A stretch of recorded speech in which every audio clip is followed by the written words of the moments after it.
स्वतंत्र भारत के इतिहास में कोई भी छात्र संगठन भारत के अंदर अपना कद इतना बड़ा करने में कामयाबी हासिल नहीं की जितना कि अखिल भारतीय विद्यार्थी परिषद ने।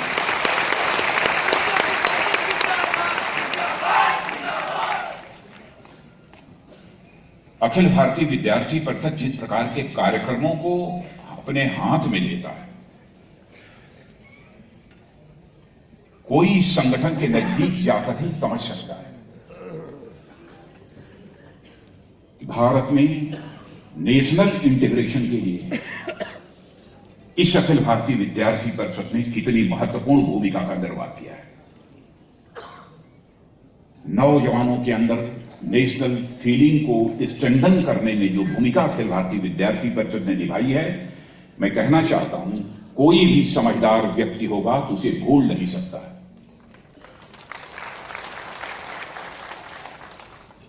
हर शिक्षण संस्था, चाहे यूनिवर्सिटी हो, कॉलेज हो,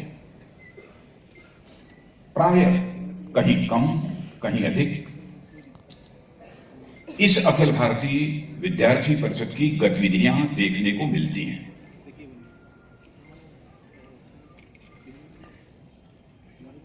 राष्ट्र के मान, सम्मान, स्वाभिमान, और आप मेरी बात से सहमत होंगे, मान, सम्मान, स्वाभिमान यह मनुष्य के हृदय की सबसे बड़ी बलवती भावना होती है।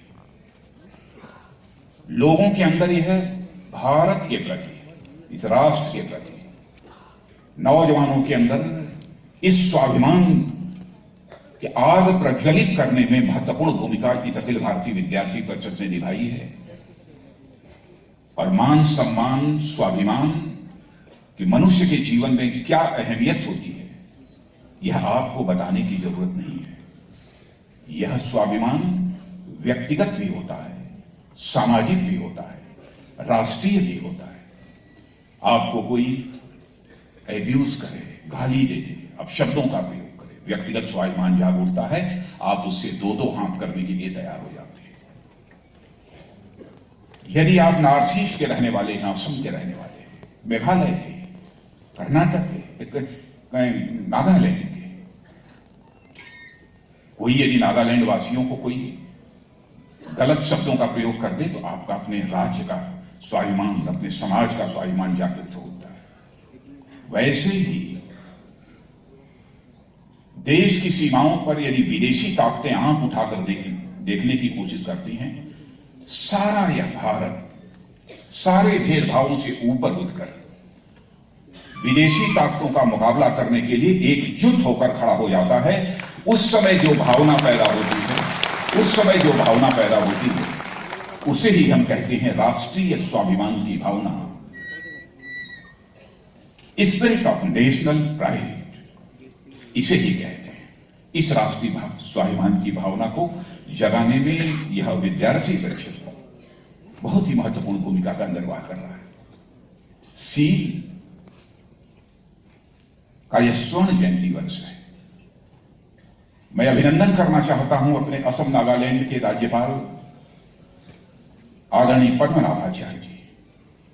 इन्हीं की देखरेख में, इन्हीं की मार्गदर्शन में यह कार्यक्रम प्रारंभ हुआ था।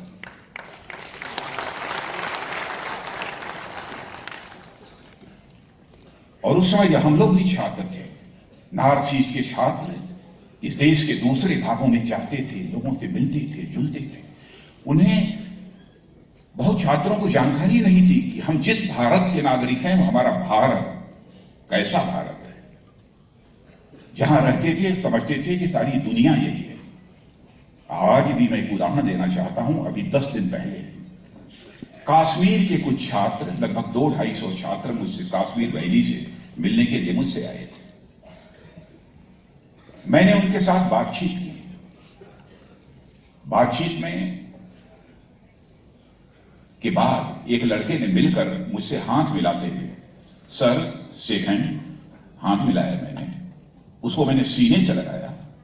उसने कहा कि सर, 15 दिनों तक भारत में स्थान स्थान पर जाकर देखने के बाद मैं इस नतीजे पर पहुंचा कि मैं अमेरिका तो देख चुका हूं, पूरा भारत नहीं देख पाया था।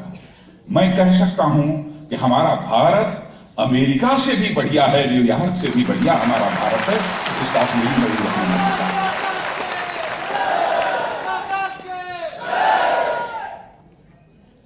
आप कल्पना करो, अब आपको समझ में आएगी कि अखिल भारतीय विद्यार्थी परिषद की भूमिका कितनी है। यदि न अखिल भारतीय विद्यार्थी परिषद ने इस भूमिका को निभाया होता तो आज क्या हालात होते। नॉर्थ ईस्ट बहुत सारी ताकतों ने नॉर्थ ईस्ट के बहनों भाइयों के अंदर एक sense of alienation, sense of neglect, sense of isolation पैदा करने की कोशिश की। लेकिन मैं बधाई देना चाहता हूं कि हमारे नॉर्थ ईस्ट के बहनों भाइयों ने सदैव यह माना है कि भारत हमारा था, भारत हमारा है और भारत हमारा रहेगा। अभिनंदन करना चाहता हूं कि नॉर्थ ईस्ट के सभी बहनों भाइयों का। कुछ लोगों ने इसी सेंस ऑफ एलिनेशन को, सेंस ऑफ नेग्लेक्ट को आधार बनाकर उग्रवादी वारदातें, छोटे छोटे संगठन बन गए, उग्रवादी घटनाएं होने लगी। लेकिन मुझे आज कहते हुए संतोष है कि उग्रवादी गतिविधियां काफी हद तक अब नॉर्थ ईस्ट में समाप्त हो चुकी हैं। सभी लोग मुख्य धारा में आएंगे। एनएससीएनआईएम साइमन कमीशन से के समय से ही एक आंदोलन चल रहा था, लेकिन आप सबको जानकारी है कि हमारे प्रधानमंत्री जी की पहल थी, हम लोगों ने प्रयास किया, उसका परिणाम यह हुआ है। एनएससीएनआईएम के साथ जो 20 एकड़ का फ्रेमवर्क एग्रीमेंट तैयार हो गया, उन्होंने स्वीकार कर लिया 20 एकड़ होना चाहिए। यह कोई छोटी घटना नहीं है। और जहां तक उग्रवाद, आतंकवाद, माओवाद, चूंकि मैं गृह मंत्री होने के नाते अपनी जिम्मेदारी समझता हूं कि इस पर भी मुझे अपने विचार व्यक्त करना चाहिए। मेरे नौजवान मित्रों, संकल्प लो कि इसे हम किसी भी सूरत में बर्दाश्त नहीं करेंगे। आप अपील करो उनसे, उनको बताओ, समझाओ, आइए राष्ट्र की मुख्य धारा में शामिल हो जाइए और भारत को महान भारत बनाने में अपना योगदान दीजिए। ऐसा भारत, ऐसा भारत, ऐसा भारत जो धनवान भी हो लेकिन ज्ञान और विज्ञान में भी सारे विश्व का नेतृत्व करे, ऐसे महान भारत के निर्माण में आप अपना योगदान दीजिए। यह अपील उनसे की आए। मैं पहले ही कह चुका हूं, एक यहां पर ऑर्गेनाइजेशन था NDFVS, एक दिन में 62 ट्राइबल्स की, निर्दोष ट्राइबल्स की हत्या कर दी। कैसे कोई बर्दाश्त कर सकता है? उनके हाथ में कुछ नहीं है, पेट में भोजन नहीं है, कपड़े नहीं है जिनके पास। गोलियों से उठाया और 62 लोगों की हत्या कर दी। उसी दिन तुरंत मैं दिल्ली से चलकर यहां पहुंचा, यूनिफाइड कमांड की बैठक बुलाई। यहां के ऑनरेबल चीफ मिनिस्टर भी उस बैठक में मौजूद थे। अधिकारियों ने मुझे कहा, प्रेजेंटेशन, कैसे घटना हुई, क्या हुआ, यह सब कर क्यों ही दिखाने के लिए उन्होंने अपना बटन दबाया। मैंने कहा कि मैं इसे देखने नहीं आया हूं, प्रेजेंटेशन देखने नहीं आया हूं, हमको रिजल्ट चाहिए, रिजल्ट चाहिए। और 5 मिनट के अंदर, 4 मिनट के अंदर ही मैंने बैठक समाप्त कर दी। और अब मैं कह सकता हूं, बहुत सारे लोगों को जेल की हवा खानी पड़ रही है। मैं उनसे भी कहना चाहता हूं, मुख्य धारा में शामिल हो, मुख्य धारा में शामिल हो। हम किसी के साथ ज्यादती नहीं करना चाहते। हम सबकी दिली ख्वाहिश है, दिली इच्छा है कि हमारा भारत, जो आज हम कह सकते हैं बड़े बड़े इकोनॉमिस्ट, इस दुनिया के इंटरनेशनल फेम के इकोनॉमिस्ट भी इस हकीकत को स्वीकार करते हैं कि दुनिया की इस समय सबसे अधिक फास्ट ग्रोइंग इकोनॉमी यदि किसी देश की है तो हमारे भारत की। बोलना है, क्या उस भारत के साथ के प्रति हमारी जिम्मेदारी कुछ नहीं बनती है? एक ऐसे ही उग्रवादी संगठन, मैं कहता हूं उससे बातचीत करो, समस्या का समाधान निकालो। असम राइफल्स के हमारे लोगों को मार डाला। लेकिन आपने देखा सरकार कमजोर नहीं है, ऐसी कार्रवाई हुई कि मैं समझता हूं भारत के इतिहास में वैसी अनप्रेसिडेंटेड कार्रवाई कभी नहीं हुई, अनप्रेसिडेंटेड कार्रवाई कभी नहीं हुई। यह सब सारा सिलसिला रुकना चाहिए। नॉर्थ ईस्ट को कल मैंने अपनी सार्वजनिक सभा में कहा था कि हिंदुस्तान का जिगर है, हिंदुस्तान का दिल है नॉर्थ ईस्ट। नॉर्थ ईस्ट में यदि कुछ होता है तो हम जैसे जो राष्ट्रवादी लोग हैं, आप भी राष्ट्रवादी संगठन हैं, नेशनलिस्ट ऑर्गेनाइजेशन, दिल पर चोट पहुंचती है। इसीलिए मैं कहता हूं हम उसको, इस चोट को बर्दाश्त नहीं कर सकते। और नॉर्थ ईस्ट का जहां तक सवाल है, कभी कभी लोग कहते हैं कि साहब एक कंफ्यूजन पैदा करने की कोशिश करते हैं। जिन्हें भारत और इस वर्ल्ड की हिस्ट्री की जानकारी नहीं है, वही लोग कंफ्यूजन पैदा करते हैं। अरे साहब, शेष भारत से तो नॉर्थ ईस्ट कल्चरली बहुत ही अलग है, सांस्कृतिक दृष्टि से बहुत अलग है। अरे इतिहास तो उठाकर भारत को पढ़ो।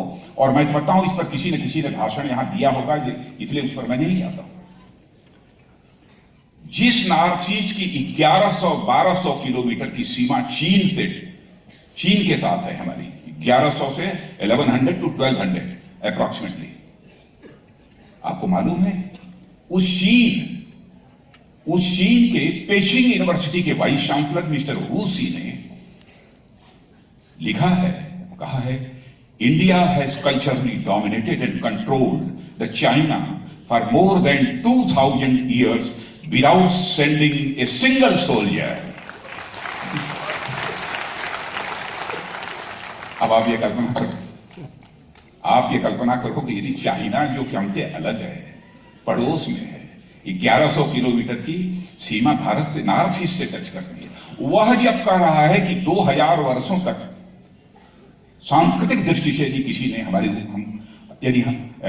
ऊपर कंट्रोल किया है, डोमिनेट किया है, तो भारत ने किया है, नॉर्थ ईस्ट कैसे अलग हो सकता है? मैं अन्य उदाहरण नहीं देना चाहता हूं कि अर्जुन के लड़के कहां पैदा हुए, परशुराम जी आए तो उन्होंने किस नदी में अपना फावड़ा जो है धुलने का काम किया था। ये सब बहुत सारी चीजें हैं।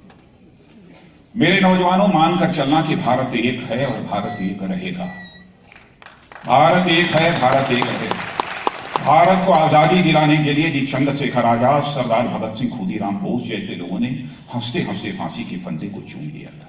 अशफाकुल्ला खां में भूल नहीं सकता उसको।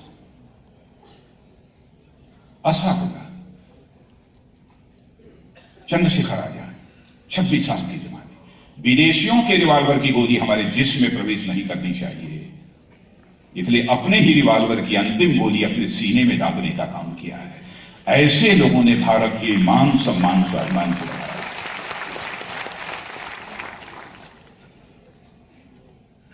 अशफाकुल्ला खां की मां भी कहती थी, बेटा 21 साल का हो गया है, नाउ यू आर यंग, शादी करो, बहू लाओ, मैं बूढ़ी हो गई हूं, वो मेरी देखभाल करेगी। लेकिन अशफाकुल्ला के दिल में आजादी हासिल करने की दीवानगी थी। मुस्कुरा कर मां के आग्रह को टाल देता था। अंग्रेजों की हत्या करने में फांसी की सजा हुई, फांसी के तख्त पर गया। मजिस्ट्रेट ने पूछा, बोलो अंतिम मुराद तुम्हारी क्या है? उसने कहा, मेरी मां तक यह संदेश पहुंचा दो कि तुम्हारा बेटा आज तुम्हारी मुराद पूरी करने जा रहा है, यानी अपनी शादी रचाने जा रहा है। मजिस्ट्रेट ने कहा कि अशफाकुल्ला तुम पागल हो गए हो, कहां है वो लड़की? फांसी के तख्त पर तुम शादी करोगे? उसने कहा, देखो मेरी आंखों के सामने ये जो फांसी का फंदा है, यही वो हमारी महबूबा है जिसके साथ मैं अपनी शादी रचाने जा रहा हूं। यही नेशनल स्पिरिट हिंदुस्तान के हर नौजवान के अंदर अखिल भारतीय विद्यार्थी परिषद पैदा करना चाहता। चाहे हिंदुस्तान का कोई पार्ट क्यों। अरे हम तो कहते हैं अगल बगल के देशों के बारे में, जो मुस्लिम देश हैं, इस्लाम को मानने वाले देश हैं। मैं कहता हूं इस्लाम मुस्लिम्स के बारे में कि यहां की जो मुस्लिम फैमिलीज हैं, उनकी फैमिली वैल्यूज और दुनिया के दूसरे देशों में रहने वाले जो इस्लाम के मानने वाले लोगों की फैमिली वैल्यूज में कितना बड़ा अंतर है। दूसरे इस्लामिक देशों में जाकर देख लो, पति और पत्नी में तलाक होने की संख्या बहुत बड़ी है, बहुत बड़ी है। लेकिन भारत में रेयर होता है कि मुस्लिम फैमिली में भी तलाक होता हो, यह बहुत कम होता है। यदि ऐसा यहां की भारत के रहने वाले मुसलमानों में है तो यहां की फैमिली वैल्यूज के कारण है, यानी भारत के कल्चर के कारण है, भारत की संस्कृति का इतना बड़ा प्रभाव रहता है। भारत कल्चरल सिंबल से मान लीजिए, हम कहते हैं कामाख्या देवी हैं इस गुवाहाटी में, गुवाहाटी पूरब,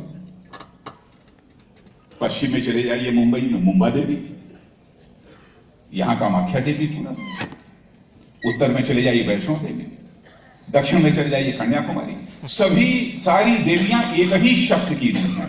यानी केवल आप कामाख्या माता के पुजारी हो तो अपने आप सारे हिंदुस्तान से जुड़ जाते हो। यही है कल्चरल नेशनलिज्म, यही है काम, यही है।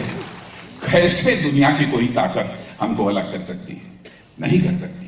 और हमारे नॉर्थ ईस्ट के नौजवान, मैंने देखा है, गजब का टैलेंट है नॉर्थ ईस्ट के नौजवानों के। आज जरूरत है उनको ऐसी अपॉर्चुनिटीज प्रोवाइड की जाए, उन्हें ऐसा अवसर मिलना चाहिए। अब अभी मेरी कॉम मणिपुर की मुक्केबाजी में मारा कि सब धराशायी हो गए।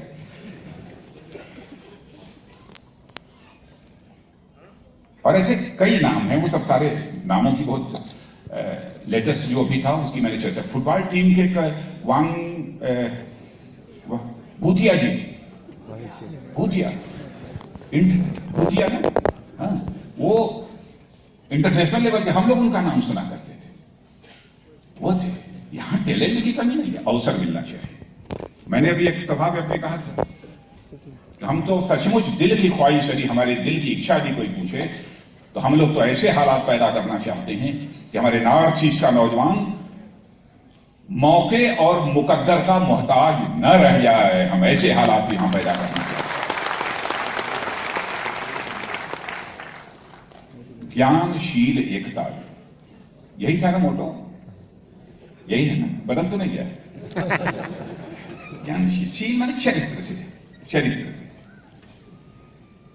मैं नौजवानों एक बात कहना चाहता हूं, जीवन में ज्ञान और शक्ति से भी ज्यादा महत्व देना तो चरित्र को देना, चरित्र को देना। मनुष्य यदि बनता है तो चरित्र के कारण मनुष्य बनता है।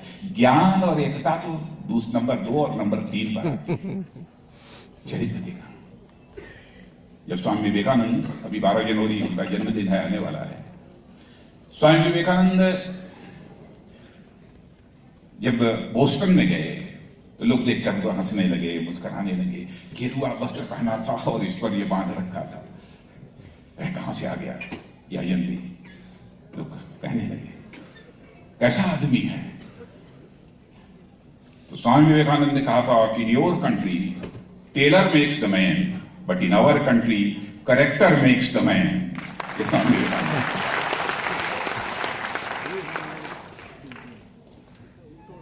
चरित्र बनाता है। अब रावण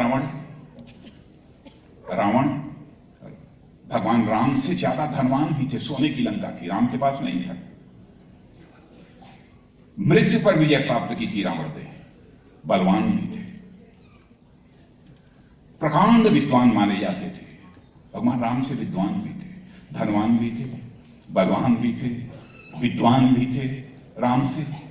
लेकिन इस देश में यदि पूजा होती है तो रावण की नहीं होती है, राम की होती है। चरित्र क्यों? चरित्र का पक्ष पर राम को बड़ा बना देता है, राम को बड़ा बना देता है। चरित्र का पक्ष इतना बड़ा होता है। चरित्रवान व्यक्ति त्यागी भी होता है, त्यागी भी होता है। अब जैसे आप सभी नौजवानों से यदि मैं पूछूं, अथवा दुनिया के दूसरे देशों के भी नौजवानों से यदि हम पूछें कि बताओ दुनिया में तुम किंग द ग्रेट किसको मानते हो, कोई अलेक्जेंडर का नाम लेगा, कोई नेपोलियन का नाम लेगा, कोई किंग लुई का, किंग आर्थर का, माने क्या क्या सब नाम लेंगे। भारत में यदि आप किसी से पूछो, अब आप बोलिएगा भारत में आप सबसे महान राजा किसको मानते हो?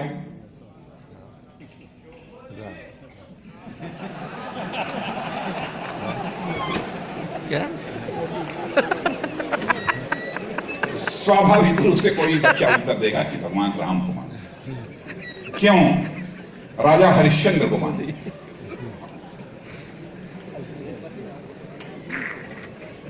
क्योंकि उनके जीवन में चरित्र को बराबर उन्होंने प्राथमिकता दी है और बराबर त्याग किया है। हमारे यहां जो त्याग करने वाला है वही महान माना जाता है। हमारे यहां त्याग करने वाला ही महान माना जाता है, भोग करने वाला हमारे देश में महान नहीं माना जाता। मॉरल वैल्यूज के प्रति कमिटमेंट